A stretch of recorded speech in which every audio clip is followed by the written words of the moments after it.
If you're looking for a used car, let your Rover dealer look for you. He has immediate access to a wide variety of quality used Rovers. He'll find the model you want with the features you want, and he'll ensure it's been checked and approved by a specialist Rover inspector before you take delivery. At Rover Dealers, we care enough to take all the worry out of acquiring a used car. Well, nearly all. Buy your glasses from Vision Express and they'll be ready in about an hour, even bifocals and varifocals. And you'll get a pair of prescription sunglasses from a selected range, worth at least £89, and absolutely free. Free prescription sunglasses with full UV protection.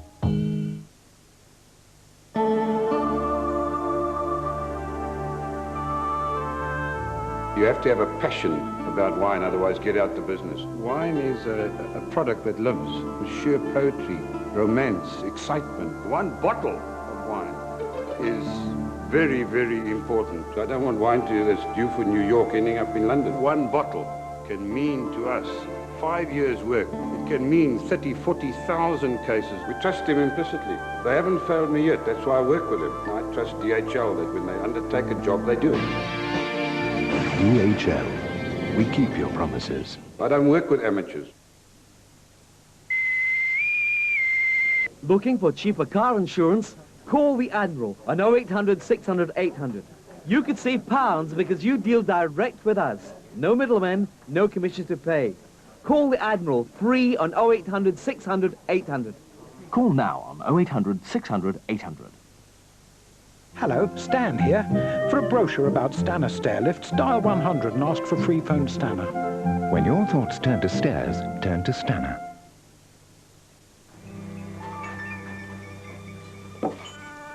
We found it, the amber nectar.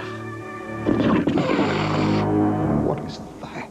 Oh, it's a flesh-eating spadefoot. That is the mother of all toads. No, mother's behind you. What do we do, Slake? Well, you have to sip it slowly at first, see, to get the flavour. Then you just let it glide down. The golden throat charmer. Oh, he was after my nuts. You could be a millionaire with Littlewoods, and new Quick Picks is the easy way to do the pools. Just mark 10 X's for £1, then life could be exhilarating and exclusive. Play Littlewoods pools and you could be extremely rich. Orange know how frustrating it is to be out of touch.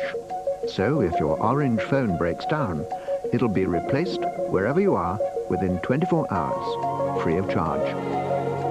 The future's bright. The future's Orange. Call 0800 286 286. Colgate Total helps provide all-round protection and goes on working throughout the day. Colgate Total, brushing that works between brushings.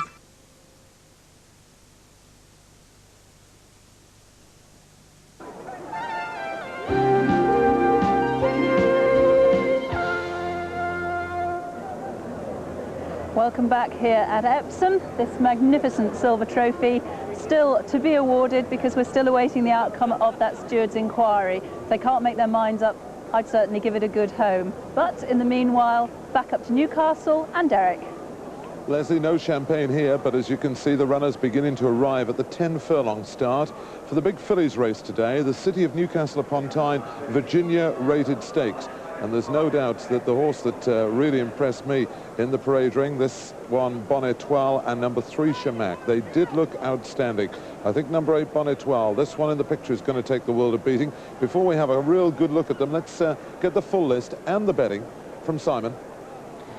And 1 or 2 Cambridgeshire possibles here, Derek, including Hunters of Brora, who finished second in the Cambridgeshire last year. Number 1 is Red Azalea at 16 to 1, the mount of George Duffield. 2 is Hunters of Brora at 6 to 1 for Walter Swinburne. Chamac is number 3 under Richard Hills at 5 to 1. Then number 4, Elia Ardensky, an 11 to 2 chance, David Harrison. Number 5, Pearl Venture, the mount of Wendell Woods, currently showing at 9 to 1. At 6 then is Vina, Pat Edry, 11-2. Wuthbat Toto, a possible front runner at 9-1 for Kevin Darley. Then number 8, Bon Etoile, the winner of her last two, the 2-1 favourite for David McCabe. And the bottom one, number 9, Vavaka, Joe Fanning, a 12-1 chance. The hot favourite here, number 8, Bon Etoile. She's onto the hat-trick, having won at Yarmouth and Doncaster. She beat Goldwire at Yarmouth, and she's come out and won, so that's good form. And at Doncaster, she had one of her rivals today, Vavaka, 3 lengths back in 4th. Now, strictly on the book, Vavaka is £8 better off for 3 lengths, so should get a revenge. But Bon Etoile's improved. She worked well on the Watered Gallop at Newmarket last Friday, and from the very much informed David Loader stable. David McCabe looking for his 31st winner here on one of the 3 Cambridgeshire entries, number 8, Bon Etoile. Let's have a look at another horse that impressed me in the parade ring, number 3, Shamak. She's a bonny filly, this. She's only had 3 runs, but 2 of those have been wins. There's nothing wrong with that. Stepping up to 1.25 miles for the first time, the word from the stable is that she should appreciate it. Richard Hills, 48 winners for him, number 3, Shamak. Eddie Ardensky is an interesting contender here in the green and pink check colours there. And number 4, this horse is a Cambridgeshire entry. David Harrison rides this one. Eddie Ardensky had Vina 2 lengths behind in 3rd when winning at Salisbury last time. Vina now £4 better off. Shouldn't be much between those two. She's in form, should go well. Sweating up a little, which is surprising because it's quite a coolish day here today. Number 5 is Pearl Venture. Wendell Woods rides this for his brother Sean. Pearl Venture well handicapped with Red Azalea on their running at Chepstow and beat Eddie Ardensky at Warwick in June. Long shot with a squeak. That's number 5, Pearl Venture. Number 1 is Red Azalea from Sir Mark Prescott's stable, his stable jockey George Duffield on board. She won very easily at Windsor last time, but was well behind Pearl Venture when odds on at Chepstow last time, and is held on that run. Number 1, Red Azalea. Let's see if Bon Etoile is still red hot, Rawley. Yes, she is, Derek. Firming, in fact, in from 9-4 to 2-1. Shamak and Vina both go out from 11-2 to 6-1, and Hunter's Aurora and Eddie Ardensky from that same price to 7-1. It's Pearl Venture firm at 9-1, Wuthbat Toto out a point from 9s to 10s. On the 12-1 mark, Vavaka, and Red Azalea is the outsider at 16-1. Vavaka is certainly the pick if you're going for a long shot, but they're filing in quite quickly. Still no news from Epsom. The stewards have not announced their decision yet on the Moet and Shandon. If that comes up during the race, we'll flash it up on the screen. Vavaka in the Sheikh Mohammed colours. Now then, the background there in the yellow colours, one we haven't seen is number 11, Wuthbat M Toto.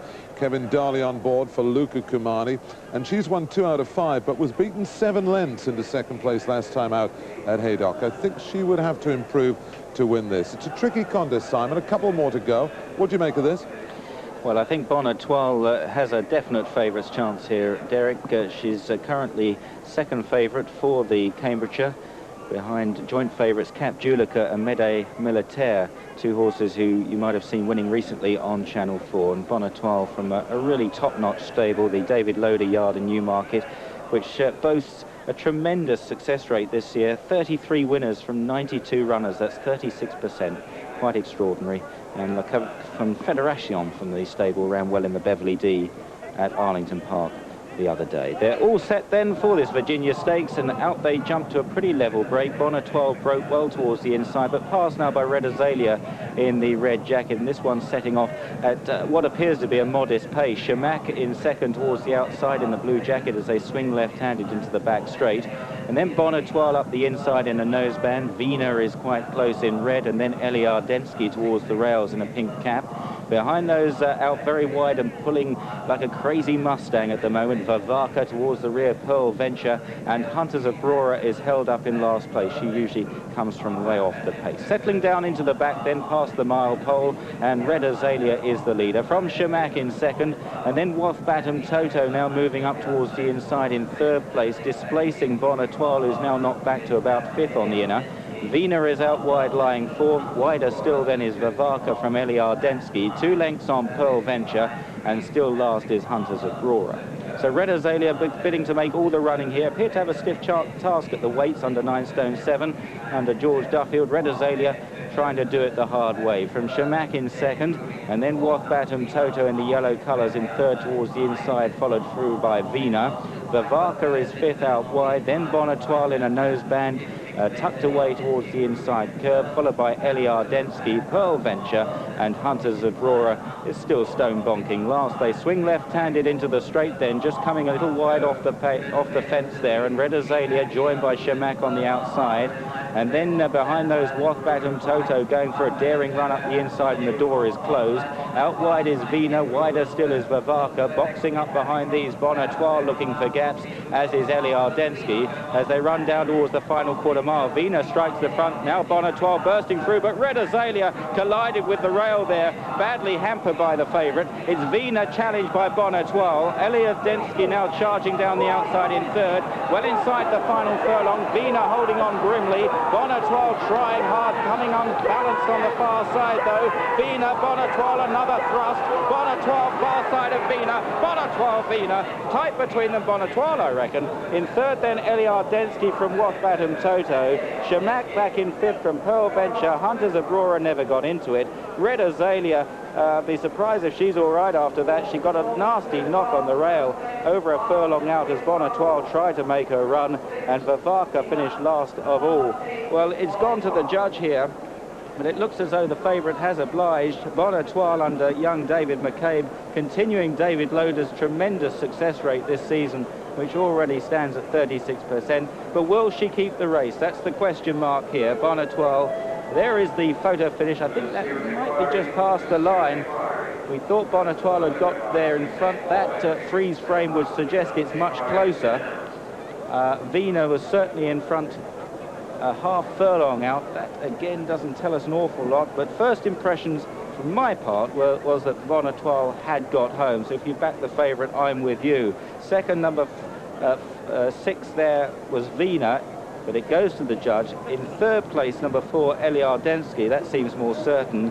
And fourth, number 7, Wathbatum Toto. Bonatoile just appeared to become unbalanced halfway through the final furlong, but she stuck to her guns pretty well in the last few strides where it really mattered. But this should just be a bit closer than first impressions indicated. There, that's on the line. Now that suggests that the favourites won it, doesn't it? Vina perhaps beaten about a head in second. Ellie Ardensky back in third, and in fourth, Wathbatum Toto. But the head-on here will make very interesting viewing.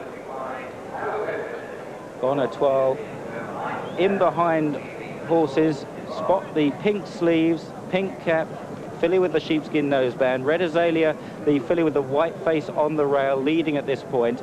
And Bonatoile trying for a run between Shamak in a noseband and Red Azalea. Now as she comes through, Vina has come down the outside there. Red Azalea squeezed out against the fence. I'm not sure Bonatoile drifted so badly off a true line. Red Azalea was probably going backwards at the time pretty quickly anyway, but we'll just have to wait and see what the stewards make of it. Vina certainly had a pretty clear run down the outside, and then these two fillies waging war, and there you just see Bonatoile on the rail becoming a little unbalanced under David McCabe there, but for which she might have won with a little bit more to spare. Goes to the judge, and I think it'll go to the stewards as well. Well, this is going to be very interesting indeed. I mean, looking at that, I think the winner could lose the race, but she's obviously a difficult ride, and once she gets upside, she almost ducks in. I don't think that was intentional or anything like that. He certainly had to come from quite a way back. This side in the red colours, Pat Eddery, now setting full sail for home, and looks like he's got the race. But now watch what happens on the far side as the favourite and eventual winner, I think, Bonatoile. Just look at George Duffield. He nearly goes over the rails there. That could have been very nasty indeed. I think this filly on the far side is not an easy ride. David McCabe gives her a backhander. The tail goes round and round, swishes it. Then in the last half furlong, the head comes up in the air, and he really has to get about this filly to catch Vina. Here's the result. It's being announced as we look at it. Number 8. First number 8, Bonatoile, is first 6, past the post on the far side, 4, has got up to beat Vina. Number 7, but this stewards is going to be most interesting. And on the line, she sticks her head out again right at the right time and wins. But that head-on is going to be mighty interesting. Could be worth looking at that again. But here is the winner, Bonatoile. She's now won 3 out of 3. The 15-8 favourite, the first past the post. But be very interested to see what the stewards make of that. And here it is. Now watch this. The horse that we're looking at is currently third from the right in the black with the pink sleeves. Now, let's just have a look. Placings remain unaltered at Epsom. That's just come in. Placings remain unaltered at Epsom, but there's a definite stewards here. Now, watch the horse on the right. Now, plenty of room at the moment. And Dave McCabe just pulling the horse across now. Now, there's plenty of room here. Now, what happens? Does she just hang right, duck in, or what? Now, there she's just bumps the other filly, and that nearly puts her over the rails, although she didn't actually make contact with the rails. She seemed to be running quite green in the closing stage. It's an interesting one, that. I don't think it was intentional. It could be careless. Be interested to see what the stewards make of this. Drama at Epsom, and now drama here at Newcastle. Here's the SP, though, of the order past the post. It was Bonnet-Well, number 8, the 15-8 favourite. Second, number 6, Wiener, 11-2. And third, number 4, Eliar Densky, 7-1. 9 rap. And at Epsom, after the steward's inquiry, the result stands. First, number 3, Proton, 4-1 joint favourite. Second, number 9, Casual Water, 9-2. And third, number 5, Flight Lieutenant, 14-1. Proton and number 7, Lear Dancer, were the 4-1 joint favourites. 10 rap.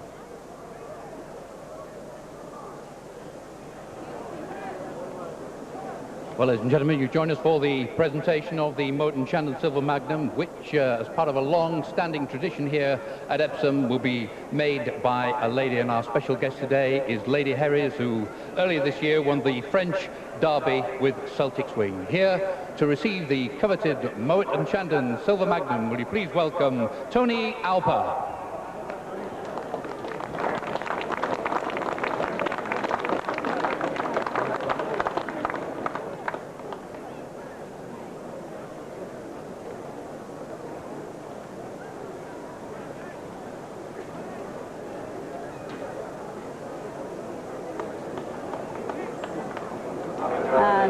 The magnificent Silver Magnum finally gets handed over, and here jockey Tim McCarthy, what a great weekend it's been for him. He won at Goodwood yesterday on Southern Memories, and here he is picking up one of the most sought-after trophies for an amateur rider here in the Moet & Chandon. And in fact, none of them go away empty-handed, because every owner and trainer of each runner gets 6 magnums of Moet & Chandon champagne. But we've just got a 5-furlong dash in prospect now, named after the speedster Indigenous, who set the world 5-furlong record here in 1960. Runners and riders are at the start, and here to name them is Graham Good. And news coming in of a track record at Ripon, would you believe? A 9-length winner there, Kahir Al-Madam, Willie Carson's man in that Champion 3-year-old trophy. But 25-1 Win Machine, appropriately named, was drawn 2. Simon Whitworth rides. Go Heaver Golf, 10-1 with Sebastian Sanders. Ashtina, 20-1. Ray Cochran has won the race twice before. Ashtina from 1 is all through the night, a 10-1 chance with Mark Perrott. Painted Desert puts pace to races, and that's drawn 7, 11-2 with Richard Quinn. Drawn 6 is Anne's Pearl, 10-1 chance Michael Hills. From 3, the Progressive Crowded Avenue is 130 favourite with Paul Edery. Tart and a Half is Blinkered, comes from stall 4, a 10-1 chance, and ridden by Michael Tebbert. Insider Trainer, ridden by the jockey in form, Dane O'Neill, who claims a £5 allowance. Insider Trainer is Blinkered from stall 7 at 6-1. From stall 6, Halbert Vise at 5-1 chance with Neil Varley. And drawn 3 is Miami Blanca, who's Blinkered, a 14-1 chance with Gary Barbwell, and that's from, in fact, stall 8, Miami Banker. The pace in the race comes from stall 6, 7 and 8, Go Heaver Golf, Painted Desert and Miami Banker.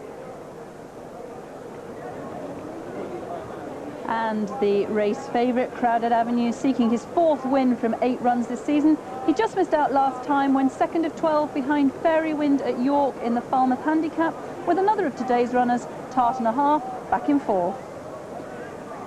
On the stern side is Fairy Wind, Tart and a Half. Then we have Ted Burrow. Coming with a bit of a rattle is Stolen Kiss. They're inside the final furlong now, and Fairy Wind has blown home. Fairy Wind clear by a length. Finishing fast is Crowded Avenue, but he won't catch Fairy Wind, who's got this race. Fairy Wind takes it from Crowded Avenue back in 3rd, Night Owl Dancer. Well, Crowded Avenue only beat Tart and a Half by 2.5 lengths on that occasion. He is, in fact, £4 worse off now, but his winner-to-run ratio is a very great deal higher than Tart and a Half, who's only won 1 of her 17 races ever, whereas Crowded Avenue is bang in form despite that defeat we just saw. There is Tartner going into the number 4 stall. The draw not really important here. What's important is the ability to gallop flat out at about 45 miles an hour down quite a steep hill. Ashtina's done it many times, all through the night has won 3 races here. Those are the principal course specialists. Halbert is a sprinter, bang in form. Miami Banker, you can't call him in form, but on the other hand, he has twice won over the Epsom 5 furlongs. And that is the fastest 5 furlongs in the world, the distance over which Indigenous clocked 53.6 seconds, the world record for a 5 furlong dash. How close can they get to it now? I wonder. Graham?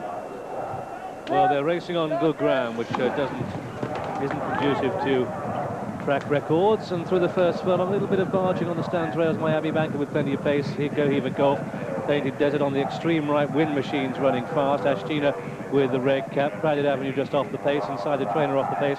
But it's Wind Machine that's the leader from Miami Banker.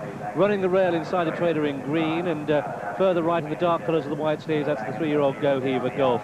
Painted Desert, Crowded Avenue's going well. All through the night, Ashtina starts to pick up. Looking for room on the rail is Halbert. They're well past halfway. Only about 300 yards to go. And it's on the rail inside the Trader from Miami Banker. Crowded Avenue's back in 3rd place. Halbert pushed along. Tartner with a run. Then comes Painted Desert. Ashtina, difficult to see that one winning. Here comes Crowded Avenue. They're inside the final furlong now.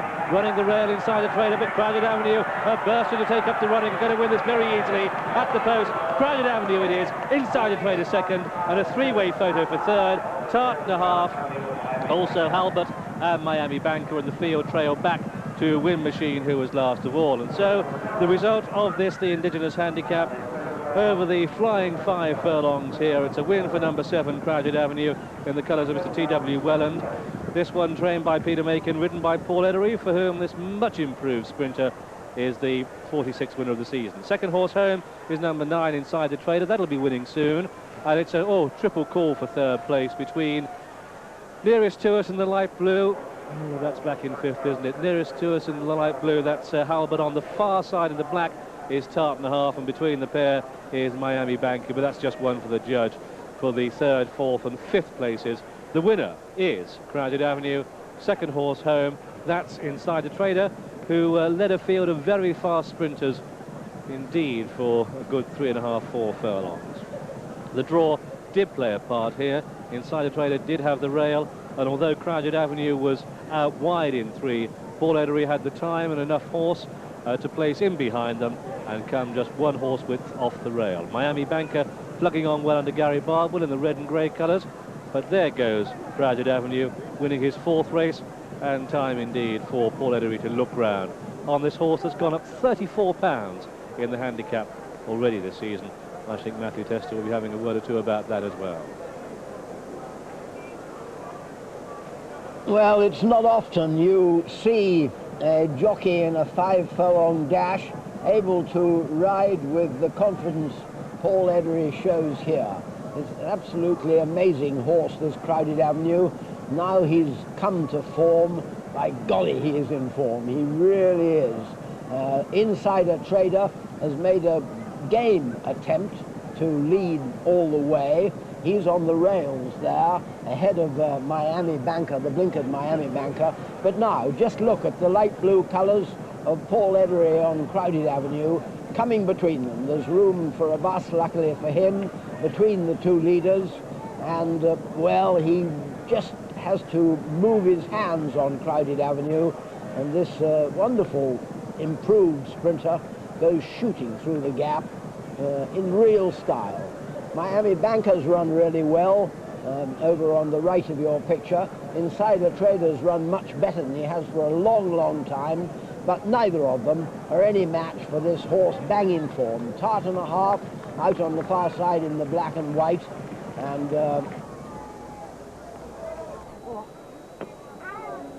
just waiting for one to load. Stand it up, sir. No, sir. No. Okay.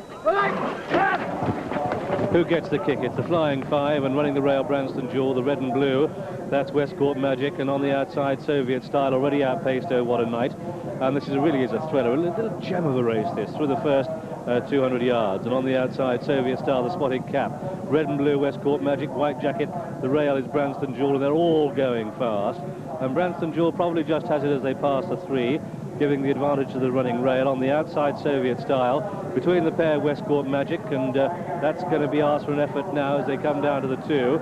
And it's Branston Jewel that's piling the pace on now, Soviet Style. Westcourt Magic can't live with these. On the outside, Oh What a Night is running a cracking race. They come down to the final furlong, and Branston Jewel in the lead from Soviet Style. And Oh What a Night is now on the very wide outside. Westcourt Magic rallies next to the rail, but Branston Jewel is going to take it as they race up towards the line. Good run this. Branston Jewel wins it. Up towards the line, Branston Jewel.